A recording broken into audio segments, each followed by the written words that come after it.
Selamat datang saudara-saudari. Hari ini kita mau mendengar babak baru, dalam minggu ini, iaitu berkenaan dengan bertaubat. Kita sering kali tidak mahu bertaubat kepada Tuhan kerana kita suka cara kita sendiri. Makna bertaubat adalah untuk menukar minda kita supaya kita mengikut cara hidup Tuhan. Tetapi kita selalu tidak mahu kerana nafsu kita, kehendak kita sendiri. Mari kita belajar supaya kita tahu bagaimana kita boleh bertaubat kepada Tuhan. Kita bermula dengan ayat Tuhan, iaitu dalam Kisah Rasul-Rasul babak 2. Kita mencarinya, Kisah Rasul-Rasul babak 2 ayat ke-36.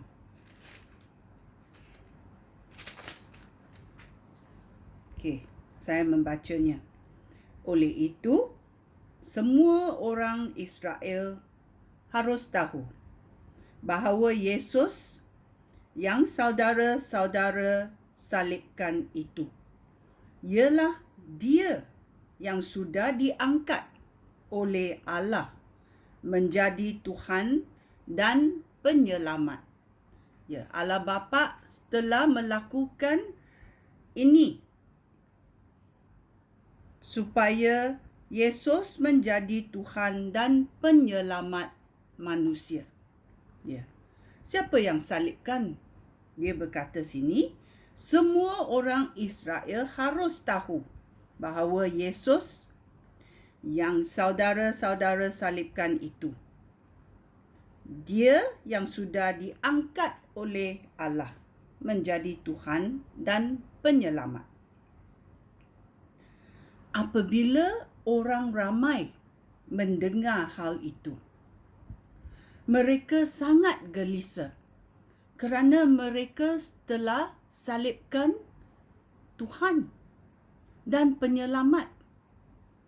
Lalu mereka bertanya kepada Petrus dan rasul-rasul yang lain, "Saudara-saudara, apa yang harus kami lakukan sekarang?" Ayat 38, Petrus menjawab, "Hendaklah setiap orang di kalangan saudara bertaubat daripada dosa, lalu dibaptis demi nama Yesus Kristus, supaya dosa saudara-saudara diampunkan, lalu saudara semua akan menerima pemberian Allah, iaitu Roh Allah, iaitu Roh Kudus." Sangat baiknya Tuhan, bila kita bertaubat daripada dosa, kita dapat menghapuskan segala dosa kita. Macam mana? Saya berulang sekali lagi. Petrus menjawab, "Hendaklah setiap orang di kalangan saudara bertaubat daripada dosa, lalu dibaptis demi nama Yesus Kristus." Kita sudah belajar ni kan? Mengapa kita membaptis dalam nama Yesus? Kerana Yesus disalibkan dan mati, dan pada hari ketiga Dia dibangkitkan. Bila kita juga percaya dan dosa kita disalibkan bersama-sama Yesus Kristus, dan pada hari ketiga kita dibangkitkan, iaitu macam pembaptisan. Pembaptisan dalam air. Dan apa berlaku selepas itu?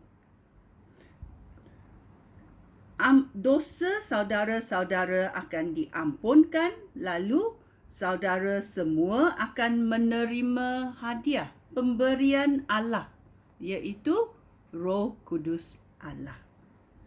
Roh Kudus Allah mana dia menginap? Di dalam hati kita.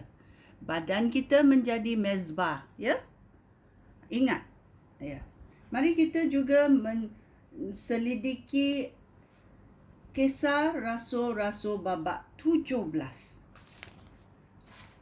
dan ayat 30 berkata, Allah tidak mahu mengingat masa kita tidak mengenal dia dahulu. Allah mahu kita mengingat apa? Tetapi sekarang Allah menyuruh semua orang di seluruh dunia bertaubat daripada cara hidup yang jahat. Sekarang dia bukan berkata kepada orang-orang Israel sahaja. Allah berkata kepada semua orang di seluruh dunia bertaubat daripada cara hidup yang jahat. Ya. Kita tak boleh berkata Allah ini atau Yesus Kristus adalah sahaja Tuhan orang Israel. Bila kita percaya penyelamatan ini, Yesus Kristus menjadi penyelamatan kita juga kerana Allah sangat berbelas kasihan kepada orang Yahudi dan orang bukan Yahudi. Ya. Adakah kamu orang Yahudi? Adakah saya orang Yahudi? Bukan. Kita bukan orang Yahudi. Kita orang biasa. Kita orang bukan Yahudi. Tetapi Allah sangat mengasihani kita. Sangat mengasihi kita. Dan dia mengurniakan kepercayaan ini kepada kita juga. Bila kita percaya kepada penyelamatan ini, kita bertaubat daripada dosa. Kita dibaptis dengan nama Yesus. Dan apa berlaku? Allah akan memberi hadiah yang penuh berkat, iaitu Roh Kudus. Allah Roh Kudus yang sama-sama berkuasa semasa Yesus mati dan dibangkitkan. Roh ini diberikan kepada kita yang percaya. Sungguh baiknya, ya, kita bertaubat daripada segala fikiran yang tidak baik atau fikiran yang sia-sia. Kita bertaubat daripada cara hidup kita yang jahat supaya kita dapat masuk berdamping erat dengan Allah kita. Sungguh baiknya anugerah Tuhan. Sekian, terima kasih. Shalom.